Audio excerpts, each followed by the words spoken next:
Just a quick reminder that there's only one day left to pick up the gold embroidered boo merch. If you want to support the channel and look good while doing it, go ahead and hit that link in the description.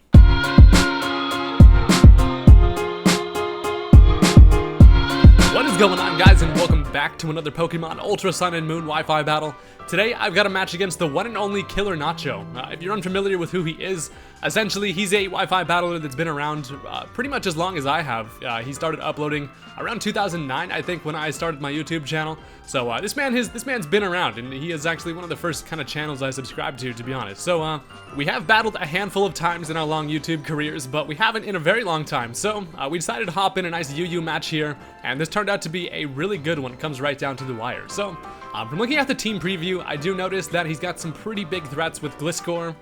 The Scizor could be a problem. I'm afraid of Raikou and Terrakion. I also notice Mega Altaria, which is always pretty damn scary. So I also do notice that my Hippowdon actually does very well at walling his physical attackers. And you'll notice I'm bringing a Stoutland here. It pairs with the Hippowdon with the Sandstream because I have Sand Rush, and that is going to double my speed, which makes this thing actually a pretty damn big threat, even in underused. The PU Doggy is ready to play with the big boys. So let's go ahead and get right into it. I decided to lead off with my Hungry Hippo. You know, he's hangry. This man has not had his lunch, and he's pissed off. So he's going to end up leading off with his Gliscor, as I set up that Sandstream, which is going to be nice for Stoutland there, but I'm just going to set up my Stealth Rock here first turn, as he is going to hit me with a Toxic. I assume he notices that Hippowdon is a pretty big threat defensively to his team, so he gets that Toxic early, and that it is kind of a bummer. I expect him to just go right for the Stealth Rock, but I do get mine up, and that is pretty nice. So I don't really have much to do to this Gliscor, plus I know he's definitely going to set up his own Stealth Rock this turn, so I'm just going to switch right into my Starmie here, try to get a nice matchup as he goes for the Stealth Rock, and that is what happens. So Starmie comes in for free. This thing actually doesn't end up having Rapid Spin. I probably should have brought a support Starmie, but this is Life Orb, just full offense. So here I decide there's no way he's going to leave that Gliscor in to just catch an Ice Beam, so I'm going to predict the switch and expect him to go into his Scizor here, so I decide to switch into my Darmanitan, but he ends up going into the Starmie, so that's not all that bad. Damage can come in here and just pretty much hit it with a U-turn, but unfortunately I am kind of paying the price with the Stealth Rock switch in, so I am just going to go for a U-turn here. I don't really expect him to leave that Starmie in. That thing is pretty useful, so I go for the U-turn as he brings back in the freaking Gliscor. I hate Gliscor, man. I see this thing way too often, and it's just too damn bulky. So the U-turn does, like, you know, negative damage to it, obviously, but this does give me a matchup, so I'm just gonna go right back into my Starmie, and the mind games are taking place already. So my mindset was that I'm going to play it safe here, rather than going for the double switch and trying to make some risky predictions. I'm just going to hit it right with an Ice Beam and hope he stays in, but he is actually going to switch, and this time he decides to go into the Raikou. So badass Sabertooth comes in, going to activate that pressure, but I ain't afraid as I go for an Ice Beam here. It's not going to do too much damage, but it is going to chip away at that thing, which, you know, isn't too bad. I get hit by a little bit of Life Orb there, and the Sandstorm is going to go away. So I know that this thing probably carries Hidden Power Ice, but I'm going to switch into my Hippowdon here again, just to get that Sandstorm back up, and I know that I can pretty much wall this thing. It's going to need to, I think, like 3 Hidden Power Ices to be able to take me out. Plus, he's probably not going to stay in and just risk dying to an Earthquake. So I do actually come in on a Volt Switch, which is nice, so I get the free switch into my Hippo here, and I know that he's going to switch out. I'm expecting probably Gliscor, so I'm going to actually make a double switch here, and I'm going to go into my Stoutland, as he actually ends up bringing in the Starmie. So the Starmie is actually really the only thing that can pretty much one-hit KO Hippowdon. And for that reason, I know that he's going to want to switch this thing out against this matchup because he does want to conserve that thing. So luckily, I send in my fast-ass Doggy in the Sandstorm, and I know this thing is going to want to switch out, so I'm able to catch it with a Pursuit, which is awesome with the Choice Band. That's easily going to be able to knock that thing out. And the Starmie is now gone, which is something I was pretty worried about, so it's good to see the Pursuit working there. So now he gets a free switch into whatever he wants. He decides to go into the Scizor here.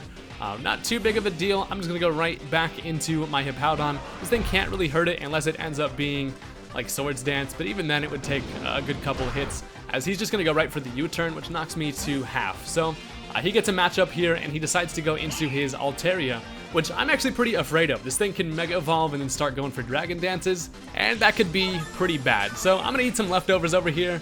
I really do kind of want to get a Slack off, but I really don't think that it would be a good idea to let this thing set up on me. So I'm going to switch right into my Manectric. The reason for that is I know that he's probably going to Dragon Dance, and then once I Mega Evolve, since I'm so pointy, I'm going to get that Intimidate, go ahead and scare him, and then bring that attack right back down to neutral. So he is going to Mega Evolve there, turn into a just way bigger Cloud, as he does end up going for the Dragon Dance there. So he's at +1 attack and speed, but luckily once I Mega Evolve, it's going to bring it right back down to 0. So the Sandstorm's going to go away, doesn't really matter here, as I know I am still going to be faster even though this thing has 1 Dragon Dance. Mega Altaria is not too fast, plus Mega Manectric is just a speedy ass pointy dog, so I am going to get that Intimidate to activate.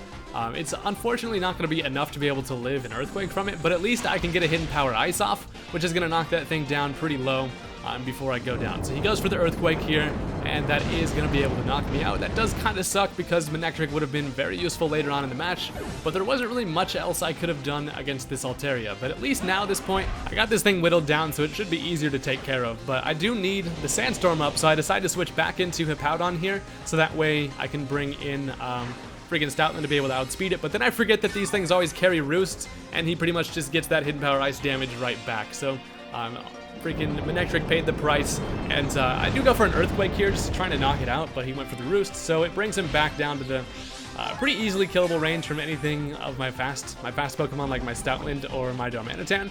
But I'm over here getting hurt by some poison, and I kind of want to go for Slack Off, but then I'm like, you know what, I'm just going to switch right into freaking Gandalf the Grey here, as I think this thing's probably going to want to go for another Roost, as he does. So that brings him to close to full, but this thing can't one-hit KO me, and he knows that he's probably going to go down to a return. So the Sandstorm hits him, and I'm just going to go right for a Choice Banded max damage return, as he's going to bring in the Gliscor, which is his defense wall, and after some Stealth Rock damage, look at how powerful Stoutland is. I'm able to knock this thing down to the point where it's going to be nice and easy to hit KO even after the poison heal. So I am faster because I'm a fucking speedy dog in the sand, and my sandy mustache is going to destroy that thing. So down goes the Gliscor, and it's always really satisfying getting the 2-hit KO on those things. So now he has a free switch. He decides to go into the Terrakion here, and I am kind of afraid of this thing. I don't know what set it's going to be running, but I decide to switch right into my freaking Reuniclus here, as this thing shows me he ends up being rock polished. So I figure I can probably take any attack from this thing, hopefully, but he turns out to bust out the Z Crystal, so now his rock's all polished, he's fast as hell, and he is going to have a Continental Crush, which is going to be, unfortunately, enough to take out Reuniclus. And I was like, shit, this Terrakion might sweep me. A fast Terrakion is really scary. So he drops a big-ass boulder and squishes me like fucking silly putty, and that is going to kill my Reuniclus, which didn't get to do anything, which really sucks. But now I decide to go back into my Hippowdon, and I'm thinking, alright, I'm impish. With max HP and max defense, I might be able to take a close combat. So he goes for it, and check it out. Hippo lives it with 11 HP, which is amazing, and this allows me to fire off an Earthquake in return, and thanks to that defense drop, it is luckily going to be able to knock this thing out. So that was amazing. It's actually turned out to be a Jolly Nature rather than Adamant, so I was able to take that, and Hippowdon is the fucking MVP. So I'm getting hurt by some poison. I am going to die next turn, as he brings in the Altaria. So my mindset here was that he's probably going to go for either a Roost or like a Dragon Dance, trying to, he knows I'm going to die to the poison next turn. So I decided to make a risky play here and switch into Gandalf again, expecting him to Dragon Dance or Roost, but he decides to go for the return, goes for the damage, and that is going to actually knock me out, which is a pretty big misplay on my end, but I did not see him going for an attacking move there. So that is a real big bummer, but I gotta work around that. So I don't have my freaking Sand Dog anymore, which is kind of the star of this team. It's what it's built around, but I can now bring in Starmie, who is faster, and an Ice Beam is gonna take care of that thing for sure. So down goes the Altaria. It freaking killed my dog, so I hate you, Altaria. But I guess it was kind of my fault on a misplay, but I thought I had a good play there. But now he brings in the Raikou.